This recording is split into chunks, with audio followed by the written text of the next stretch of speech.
El Señor esté con ustedes. Del Santo Evangelio según San Lucas.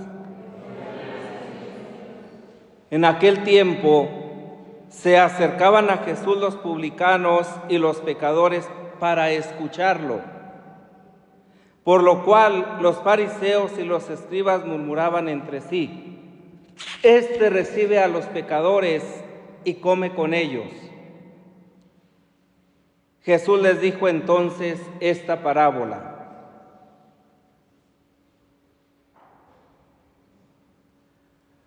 Un hombre tenía 2 hijos, y el menor de ellos le dijo a su padre: Padre, dame la parte de la herencia que me toca. Y él les repartió los bienes. No muchos días después, el hijo menor, juntando todo lo suyo, se fue a un país lejano y allá derrochó su fortuna, viviendo de una manera disoluta.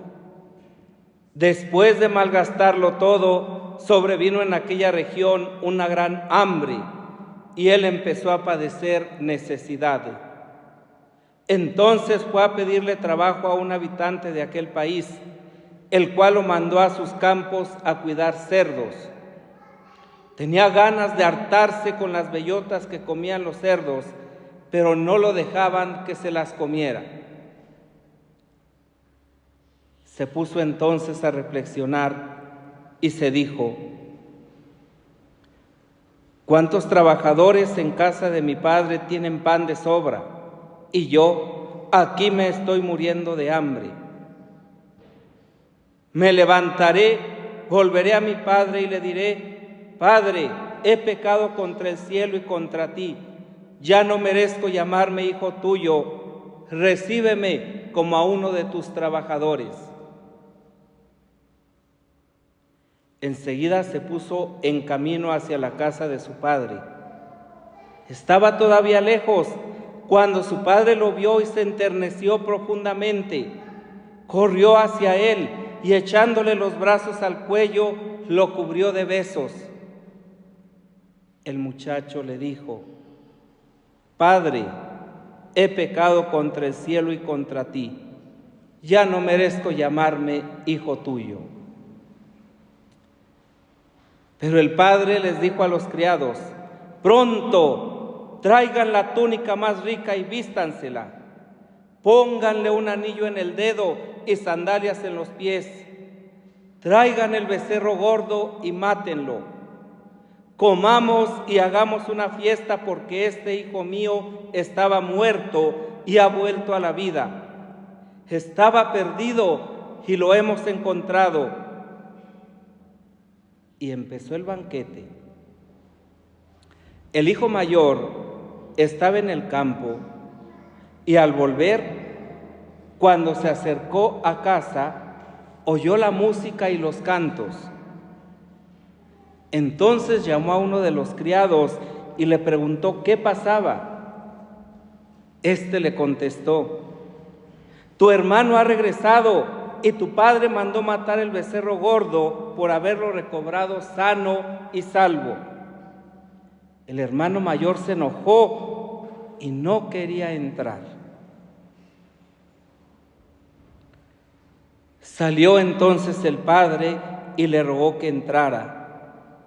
Pero él replicó: Hace tanto tiempo que te sirvo sin desobedecer jamás una orden tuya, y tú no me has dado nunca ni un cabrito para comérmelo con mis amigos.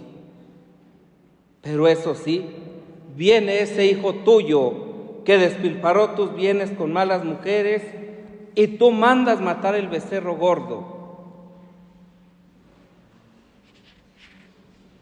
El padre repuso: Hijo, tú siempre estás conmigo y todo lo mío es tuyo. Pero era necesario hacer fiesta y regocijarnos, porque este hermano tuyo estaba muerto y ha vuelto a la vida. Estaba perdido y lo hemos encontrado.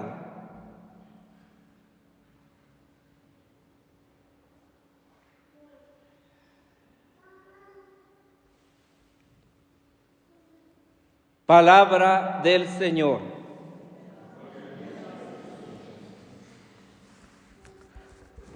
Queridos hermanos y hermanas, el texto que acabamos de proclamar del Evangelio es un texto único en el Evangelio de Lucas y está situado precisamente dentro de las parábolas de la misericordia. Pero no es el único texto que hace alusión precisamente a este ser de Dios, porque la misericordia no es un atributo de Dios, es Dios mismo. No es que Dios haga actos de misericordia para con los pecadores o para con los que se arrepienten, sino que Él mismo manifiesta su ser a través de la acogida, del perdón, de la misericordia que ejerce para con los pecadores. La primera lectura precisamente tomada del Antiguo Testamento nos habla de este Dios que es misericordia, seguido del Salmo que nos recuerda precisamente la misericordia de Dios. Y el colofón, la cereza del pastel, pues es precisamente esta parábola del Padre misericordioso. En esta parábola del Hijo pródigo, el protagonista es el Padre misericordioso. Y lo vemos porque es capaz de acoger a lo más ruin, a lo más bajo, a lo más despreciable, a lo que estaba perdido por tal de recobrarlo. Su hijo pequeño quiere deshacerse de él, pidiéndole su parte de la herencia. Pedir eso a un padre era como pedir su muerte. Quiero que te mueras, no me importas, lo que me importa es lo que tienes, porque quiero que me des la herencia.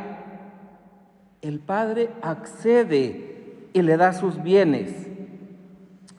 Efectivamente, tanto en la parábola como en nuestra vida, podemos hacer lo que nos dé la gana con los bienes recibidos de Dios, incluso emplearlos en perder nuestra vida, en ofenderle. ¿De qué te sirve ganar el mundo si pierdes tu vida? Ya lo había dicho Jesús con anterioridad. Y sin embargo, aún con todo y eso, Dios jamás va a coartar nuestra libertad. Jamás. Siempre nos dará la oportunidad de ser libres y de hacer con esa libertad y con nuestra vida lo que querramos. Pongo delante de ti la muerte y la vida, el bien y el mal. Elige la muerte y morirás. Elige el bien y vivirás. Pero la opción es tuya. Yo ya te hice libre. Y aunque me duelan tus decisiones, y aunque sepa que te equivocas, y aunque no esté de acuerdo, en honor a mi palabra, en honor a mi fidelidad, en honor al amor que te tengo, te dejaré libre. El hijo se va a un país lejano para pecar lejos de su familia. El hijo o la hija, me da lo mismo, porque hoy que se habla tanto de igualdad, pues vamos a entrarle, ¿verdad?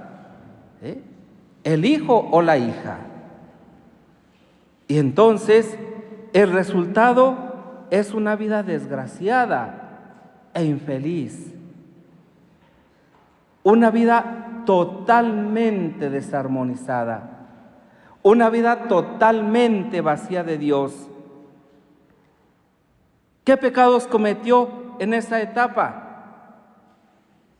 Los que podemos cometer todos, si no estamos volcados hacia Dios. Los de siempre: sexo, alcohol, drogas. Hoy podemos decir, ¿verdad? Redes sociales, pornografía, maldad, todo en lo que nos podemos convertir y hacer lejos de Dios. Este hijo se va, pero hay un hijo que se queda. Pero seguro que el que se va estuvo siempre en casa y el que se queda nunca ha estado. Pareciera una contradicción. Su hermano mayor le recrimina al final que se haya gastado el dinero en malas mujeres. Él vino, nos lo imaginamos. Es difícil llevar una vida perdida siendo abstemio.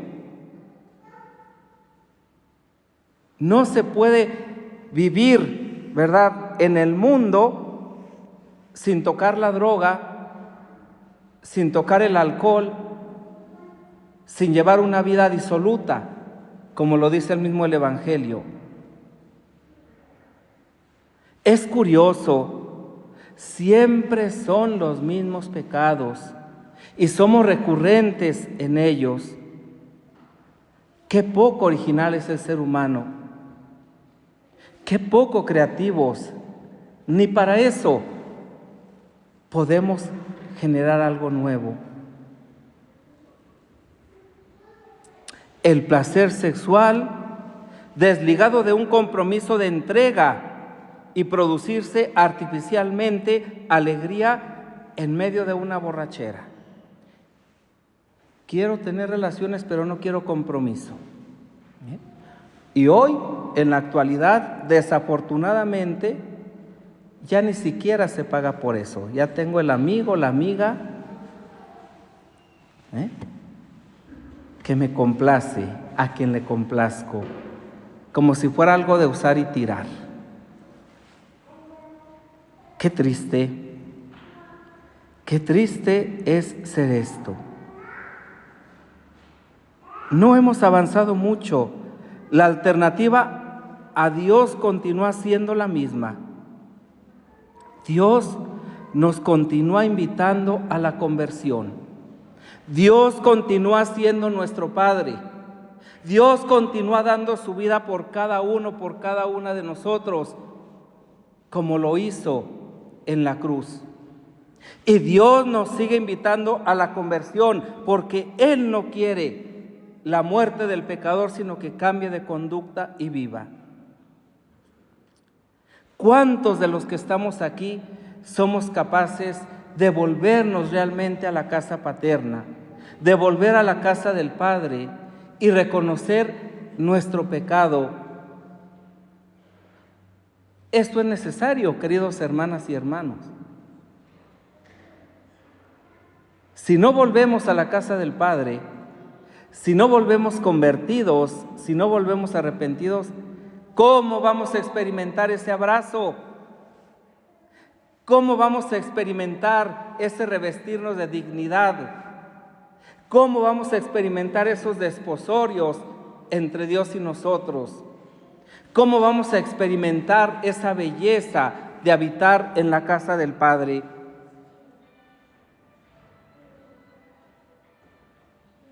Abandonar al Señor para hacer lo que Él no te deja es ir a la muerte.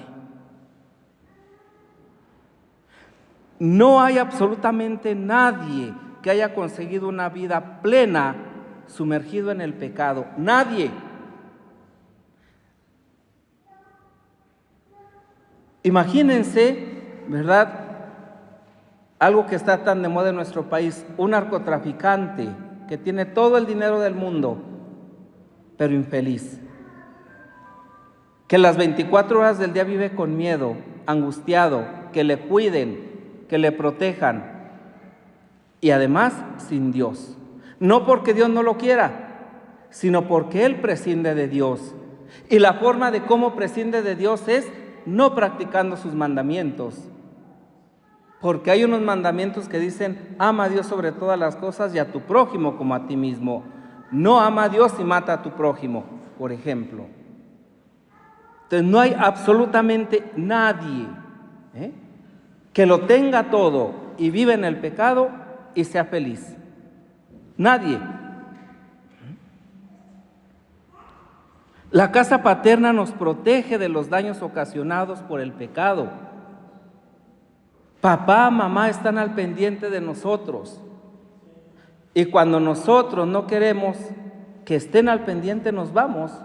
Y nos molesta que nos digan, hijo, ¿con quién estás? Hija, ¿con quién hablabas? Hijo, ¿qué estás haciendo? Hijo, ¿por qué estás encerrado en tu habitación? ¿Por qué no sales? Te estamos llamando, te esperamos a comer. Hijo, ¿qué hacías esta noche en las redes sociales?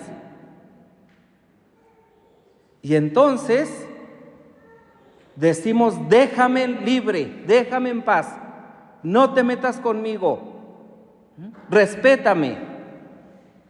¿Respetamos el hogar? ¿Respetamos la casa paterna? ¿Respetamos a nuestros padres? Esta es la actitud de cuando nos quedamos en casa.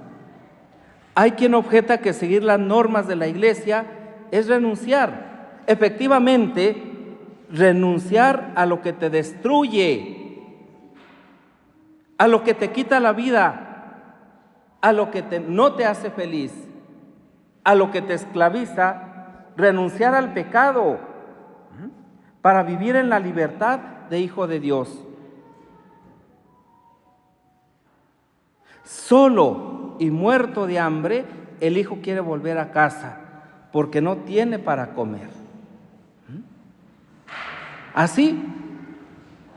Y el padre, desde que el hijo se fue, permaneció a la salida de su casa, a la entrada de su casa, vislumbrando el camino por donde se fue, a ver a qué hora volvía aquel hijo.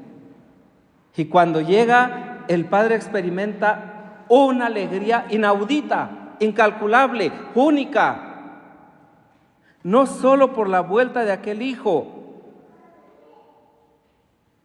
sino porque lo ha recobrado sano y salvo, porque ahora lo tiene nuevamente entre sus brazos, como lo tuvo cuando era pequeño, porque ahora lo puede abrazar, porque ahora lo puede besar, porque ahora lo puede limpiar, porque ahora lo puede dignificar. Qué hermoso es tener un padre así, con unas entrañas de misericordia que hace capaz de olvidar ipso facto, en el momento, nuestros pecados. El padre ya no se acordaba que el hijo le había deseado la muerte, ya no se acordaba que había ido a malgastar su herencia. El padre vivía el ahora de tener a su hijo en sus brazos. Y por eso precisamente el hijo mayor no acepta esta alegría, no acepta esta libertad. ¿Cómo va a ser posible que que se ha comportado así, ahora esté en un lugar de honor? Claro, porque el otro no se descubría como hijo, sino como trabajador. Quien se sabe hijo no necesita ser asalariado. No necesita que alguien le diga, ¿sí?, que todo es de él, porque lo cuida y lo vive como si lo fuera. Finalmente, de la misma manera que el padre sale a despedir a su hijo pequeño, sale a invitar a que entre al hijo mayor. Y la lección es muy grande. La libertad que podemos tener como hijos de Dios no depende no solo de lo que tengamos o de lo que hagamos, sino del concepto que tengamos de Dios. Si Dios es un Padre que me ama, si Dios es un Padre que ha dado la vida por mí, si Dios es un Padre que es capaz de olvidarlo todo para recobrarme, seguramente esa será mi experiencia. ¿Cuántos de nosotros no habremos experimentado la misericordia, el amor, la fidelidad de Dios en la confesión, en la oración, en un abrazo, en un gesto, en un momento de desolación? Dios se hace presente. Queridos hermanos y hermanas, la parábola del Padre Misericordioso es un texto único en este Evangelio que hemos de reflexionar, no a la luz solamente de nuestros pecados, que no son los más importantes. Lo más importante es la misericordia de Dios, que no tiene medida. Jamás nuestros pecados se podrán comparar con la misericordia de Dios. Jamás podrá opacar mi pecado la misericordia de Dios, por grande que sea. Pidamos al Señor, por la intercesión de la Santísima Virgen María, Madre de Misericordia, que nos conceda la gracia de poder experimentar también nosotros el anhelo de volver a la casa paterna, y que en esta preparación cuaresmal para las fiestas pascuales hagamos la experiencia de ir al confesionario, de hablar con un sacerdote, de abrirle nuestro corazón para que Él pueda transmitirnos la misericordia de Dios.